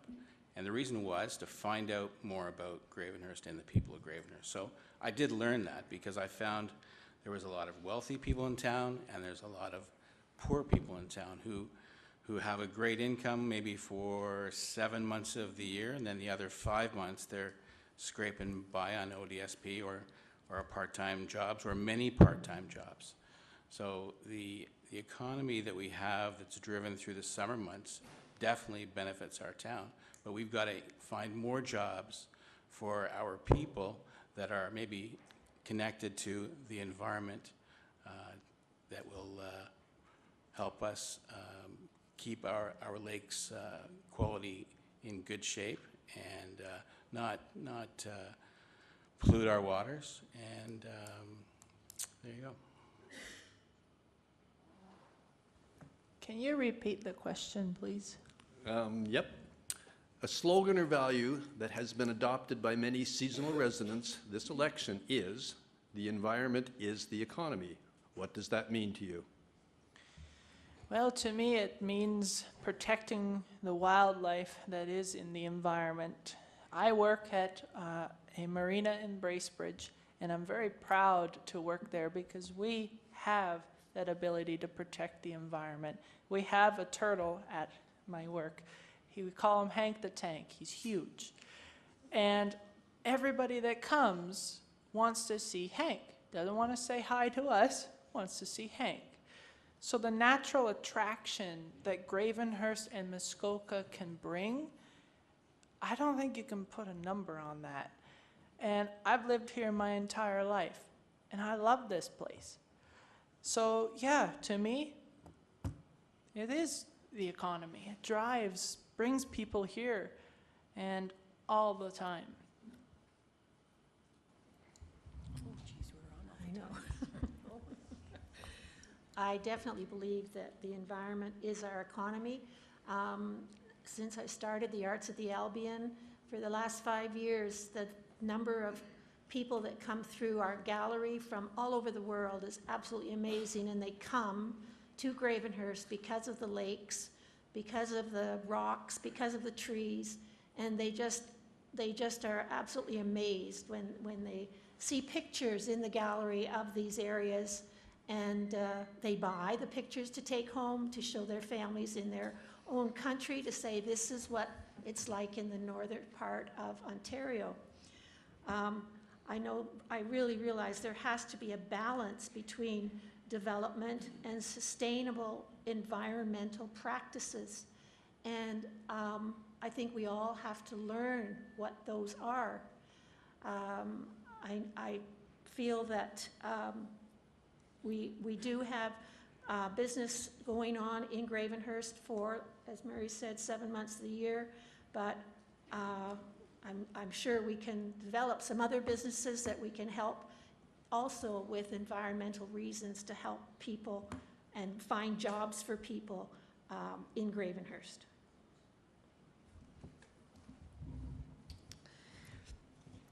I think that the environment is the lens with which we look at all things Gravenhurst, by way of development, by way of tourism. If we take care of our environment, then everything else will fall into place and flourish. Great. Okay. Home stretch, folks. I'm getting tired. So this is the last question, and we're going to start with Terry Pilger. If elected, what will be your priority as a councillor? Thank you. It's Pilger. Oh, sorry. That's okay. I've got it wrong for years, Terry. You'll forgive me. That's okay. My priority is actually working with the team. We have a new mayor. We'll have a number of new councillors. I think my priority is to make sure that we look at the strategic plan, make sure everyone can buy into it, have more public input, and because it's set there till, I think it's 2020, I really believe we do need to review that and finish our zoning bylaw so it's consistent with the official plan. But by and large, I think you have to put together a team up there that's going to look after your assets and are going to pay attention to you when you speak out. So I hope we can develop a better communication that doesn't wait until an election year before we all get together. Roundtables, working groups, whatever works, but let's have the input and move forward with Gravenhurst. I've said it before, so I'll keep this answer brief. First, my priority at council will be to make sure your voices are heard. On the ice, my determination as an athlete, my determination to win, made me a force to deal with against my opponents. At council, that same determination will make sure your opinions are heard at council.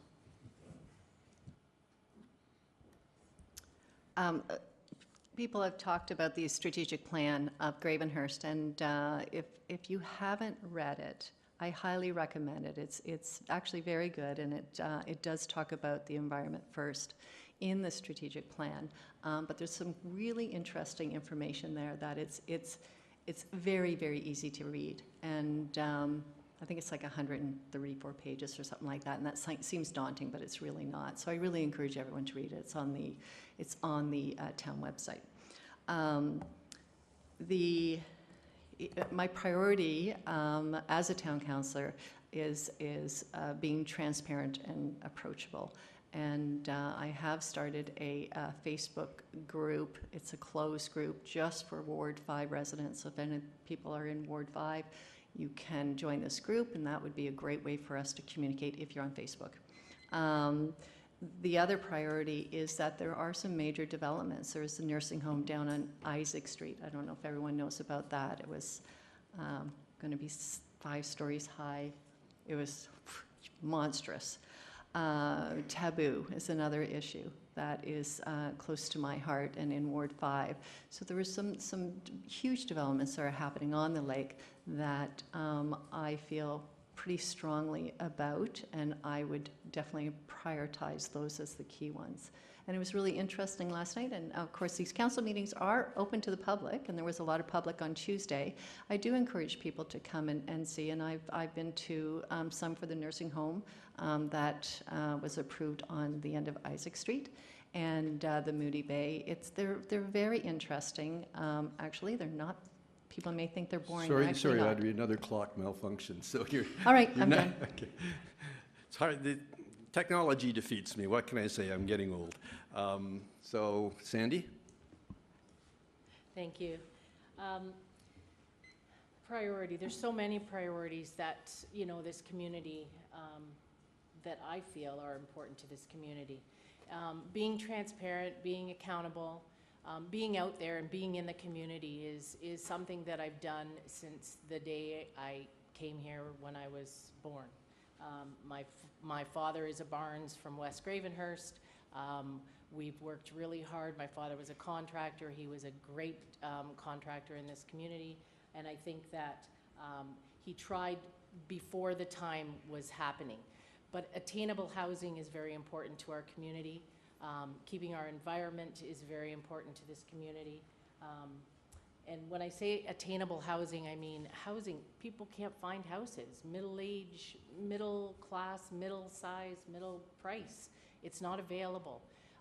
We have lots of time to build. We have lots of places to build and appropriate places to build. So I want to be sure that as being a councillor, that we make sure that we look at what's happening in our community as far as where it's appropriate to build, where it's appropriate to just to be in Gravenhurst, and I do suggest that we get more people out to council meetings, because this is great, and I really appreciate this opportunity.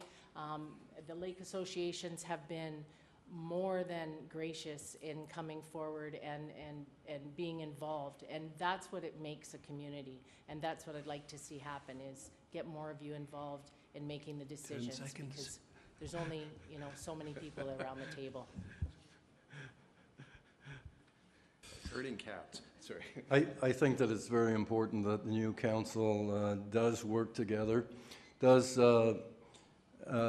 get together, look at a plan, think about what are the strengths, the weaknesses, the opportunities and the threats at the present time for the community, and that's how that plan gets developed. I'd like to see that there is a review, as I said earlier, of all the bylaws to see if they're relevant or not. And throughout the whole process, I hope that there is a lot of input from the community so that we can hear what everybody's positions are. Well, one thing, as Councillor Pilger said, we're going to have a new team in place here, and quite frankly, you know, I'm going to look at it from a standpoint that I owe it to the new members on the team to impart some of my experience and bring everybody up to speed. This is a very complex, for a small town, it's a very complex machine. There's a lot of wheels and gears and parts that all fit together, so there's a lot to learn. So that's going to be, for all of the new councillors especially, a big priority, and I hope to be able to help that way. But I think ongoing, as a town, what we need to do is continue to work on improving communication. Communication is listening and speaking with you. I enjoyed going to the Cashy Lake Association meeting and speaking on the dark sky bylaw, as an example, just dark skies in general, that type of thing. We need to do more of that. We need to use the resources in the lake associations to reach out to people, tell your members about the best practices, and at the same time, listen to you, hear what your concerns are. Perhaps we shouldn't just be coming to your AGM, but we should have regular meetings. Each of your associations might consider that, having a town meeting a few times a year, because I think communications, we've come a long way in communicating better in the town, and I think we can continue to grow that. Thank you. I'm looking forward to jumping right back in. The budget is going to hit the table probably in, I would say, January, February. So I'm looking forward to working with some people who are serious about lowering the tax increases year after year. So I'm hoping there's going to be some more like-minded people like me. I'm going to have to educate myself because I'm hopefully going to a new platform at the district. So I'm going to have to educate myself, and I'm going to take that quite seriously. I'm looking forward to the challenge. But, you know, what I hear from everybody is get the budget down, stop the budget, and listen to what we're saying.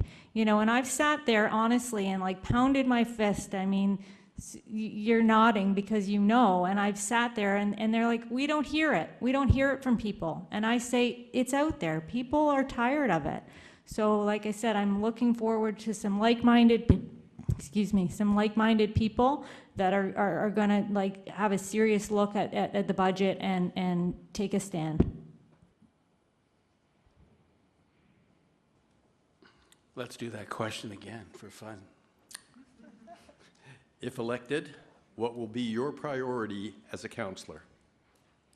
Thanks. Well, I've written down a whole bunch of stuff. I've drawn pictures on the paper here, and nothing really important, but I think that one of the key things is transparency in council and on our financial records. We should maybe have a group of our peers in the community who come in and check on us once in a while. As a Ward 1 candidate, I'm very approachable, and via email, calls, just don't call me in the middle of the night, please. I think I'm a pretty good communicator, so if you have a small issue, a big issue, I'm happy to deal with those and get back to you on it. And of course, the environment is dearest to my heart, and I want to preserve the waterways that we have for my grandchildren.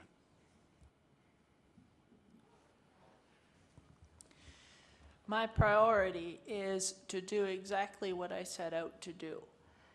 I'm not one to make false promises, and I don't make promises that I can't keep. The only promise that I ever make is that I will be the voice at that council table for Ward 1.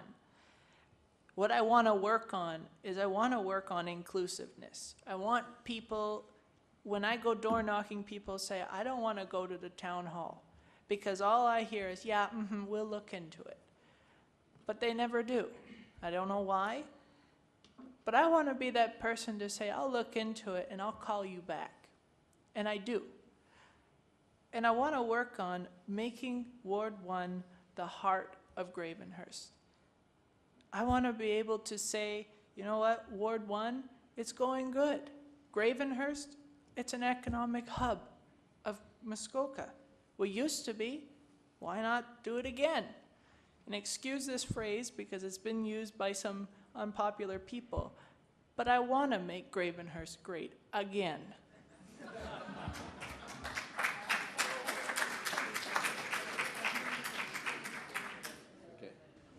Good for you, Gordy. Good for you. Well, I think my priority is probably communication. I'm a big talker, great talker. I love to talk. I love to listen. Yeah, I do, Aaron.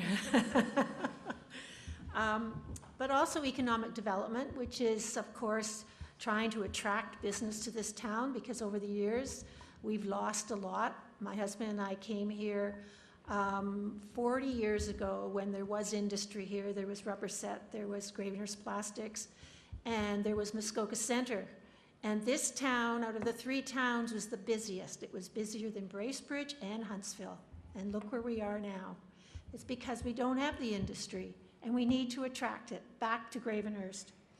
Housing is another something that's very near and dear to my heart. Because of the Women's Centre, I hear about the people in the Women's Centre who don't have a house to live in, who can't afford rent. So community housing, rental supplements, and supportive housing for people in this town.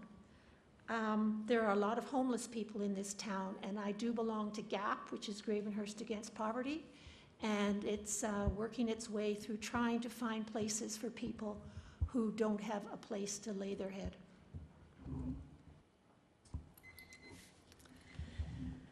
Well, as with everybody else, I think that those things are important. Housing is important.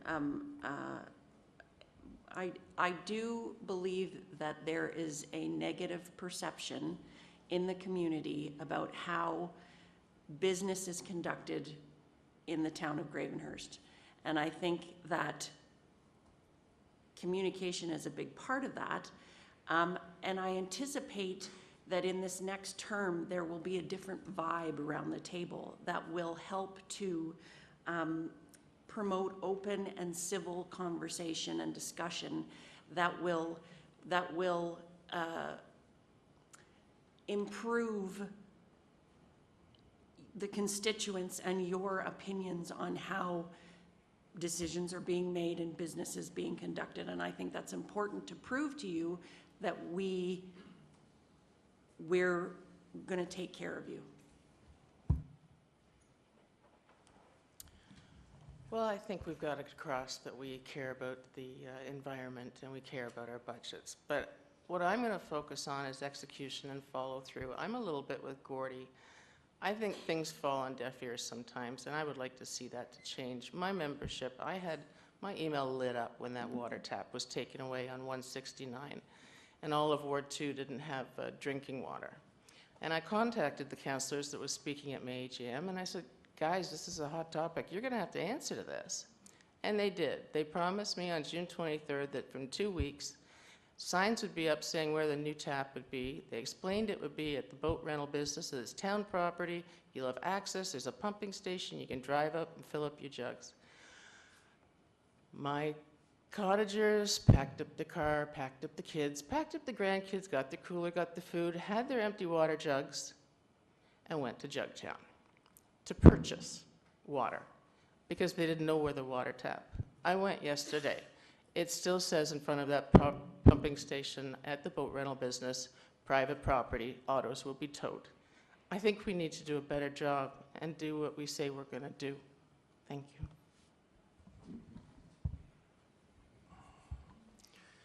My number one priority would be collaboration, so I guess it's kind of in 2 places because I represent my ward and I'm a vote for the town too as well. I have to say collaboration because I'm so present at the town hall. I'm there all the time. But there's the other side of collaboration that really opens up your eyes. And I got my nomination in on the first day, May 1st, just to let everybody know, I'm not waiting for anything. I'm letting you know that I'm all in right now. I have learned so much in being able to paint a picture by talking to everybody. And some people will say, there's Mark Mantha again, he's everywhere. I just get so immersed into my community. And it's every one of those different ideas, perceptions, and feedback that make up what my platform should be. So it's representing the people. Collaboration is my #1 priority.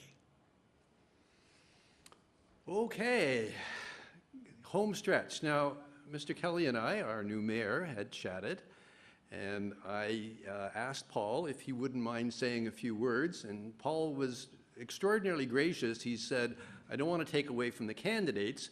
I said, well, if there's a few minutes left before the clock strikes 8:30, would you mind coming up and addressing this assembly? So, Mr. Kelly, could you please talk?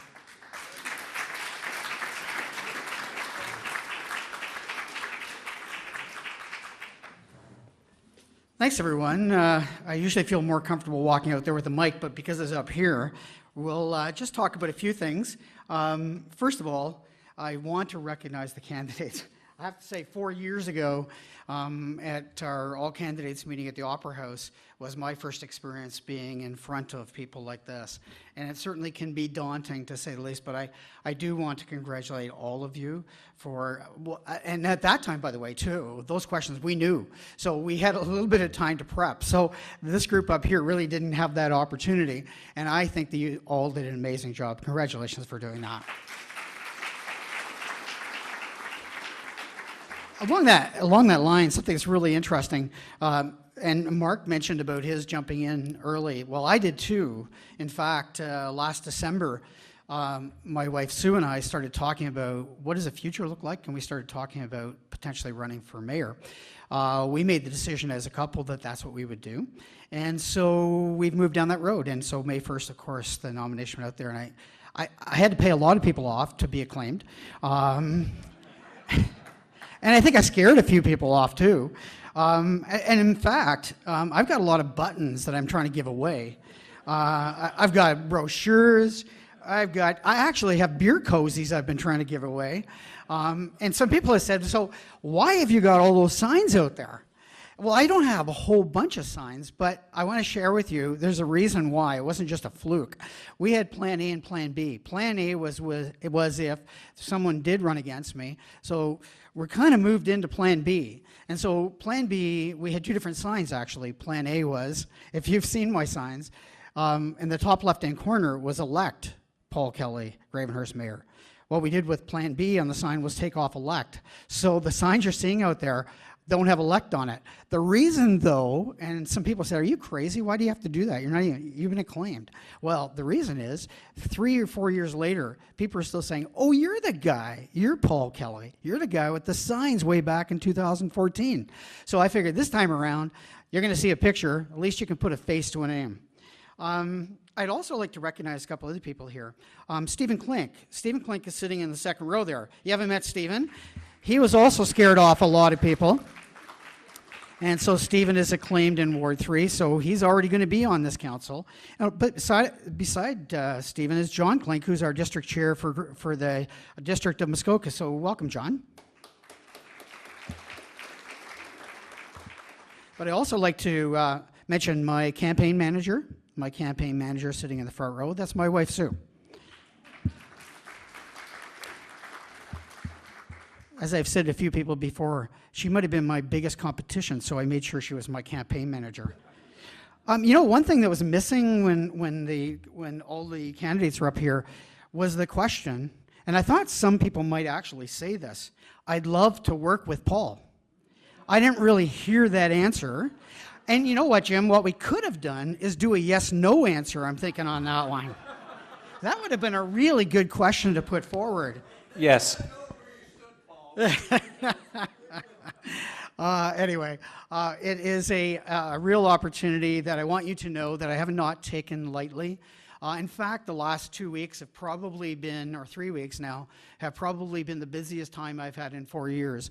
And probably I'm my own worst enemy in that I spend most of the time meeting with groups because of what I've talked to many people about, and that's what I believe are the priorities for me. Priorities for me, and as you probably have read or heard, have been about you knowing me as a person. And me as a person, I believe it is about communication. You've heard many of the candidates here talk tonight about communication. I've been harping on that for the last 3.5 weeks and longer. I have met with a number of groups to talk about that. We've talked about also the importance of relationships. How important it is to meet with Lake Association reps, to meet with groups, to have those conversations, that they know that their relationship is important. And so that becomes part of what we are trying to hopefully accomplish in the next 4 years. It will not be easy. I can assure you, I think Randy might have said, one thing that you discover when you want to be on council is you can't go in without an opinion. When you are there, you have no choice. You have to make a decision. Whether it be yes or no, maybe doesn't work. If you sit on the fence, you're a no. So it really does force you as a councillor to be involved and make decisions. I would hope that all of you would support whatever candidate that you have, and I really, really encourage you to be part of the process, part of a solution, part of what needs to move forward. We're going to try with whoever ends up on council on October 22nd, and I'm going to be interested as much as you, to join Stephen and I on council and move forward in some really positive direction. So talking about not wasting time, I just will share with you one of the groups I've already met with last week, in fact, a week ago, tomorrow, I guess, we met with 24 resident association presidents, including Lake Association and in-town resident associations, and had a great opportunity to do a SWAT opportunity with regard to the town of Gravenhurst. It was great feedback, great opportunity to hear from them. In 2 weeks' time, I'm meeting with representatives of the business community, about 34, to do exactly the same thing. And then we have the community groups I'm looking at in early October, all the community and service groups. Plan on meeting with them and having those conversations. When all of that is done, oh yeah, and the other thing I'm doing is I'm meeting with staff, and that's an interesting conversation. So I've been meeting with a number of them, and I still got a whole bunch more to go. None of it's a surprise. None of it is, well, I shouldn't say that. Some things that come to me are a surprise. However, I don't want these conversations to be a surprise. So all of the conversations I'm having with the resident associations, business community, community service groups, and with council need to be transparent. And speaking of transparent, I can be on a roll, Jim, so I'm going to finish off with, okay, all right, I got 30 seconds, 10 seconds. Okay. Yep. And you got to be out of here. The staff made it perfectly clear. Yeah. You got to be up by 9 o'clock. All right. And my friend, Mr. Steve Michael, our very accomplished audio technician, has to strike all this stuff down. So Right on. 1 minute. 1 minute, Jim. All right. One of the things that came up actually at the resident and Lake Association meeting was the issues around when meetings take place, whether you have budget meetings or whether they're council meetings. And one of the things that certainly a couple of us on council have been looking towards, and I've already tried very hard in the last few weeks, is to look at how do we make that more transparent. And one of the ways that I believe we can do that is through webcasting, so that those in the city can at least go online and see the meetings and have that opportunity to be able to visit. So that's a transparency thing. So I think, and I do believe, I think you heard that tonight from every one of the candidates, it's important for us to be transparent. I'll end off with, you may, if you get a chance, you can, I still keep my website going, and so if you get a chance, you can have a look there, because a lot more is there about goals I hope to achieve, along with council. Please remember, as I've said to many, I have one vote, but I hope that we can work, as many people here said, as a team. So I appreciate the support I've had from so many people over the last several weeks to say we're really glad you're there, and I hope I can fulfill those changes and needs. And it won't be perfect, I can tell you that, but we will try our very best. But thanks very much for being here tonight, and thank you for supporting the candidates. Much appreciated.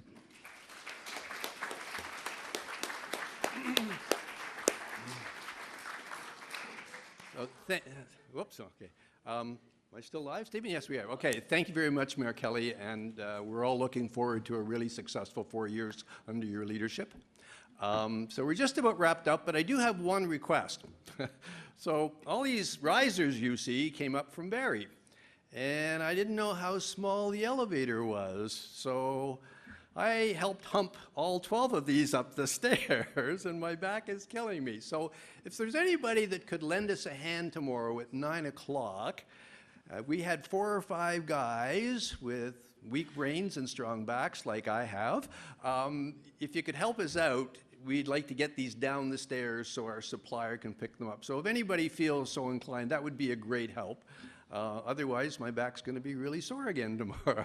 Anyway, we're wrapped up. I thank everyone for coming. I think this is called democracy in action, where candidates come before the people that are going to vote for them and try and justify why they are deserving of their votes. And an informed vote is a good vote. So thank you all for taking the time to inform yourself as to what these candidates are about. And once again, thank you to the candidates.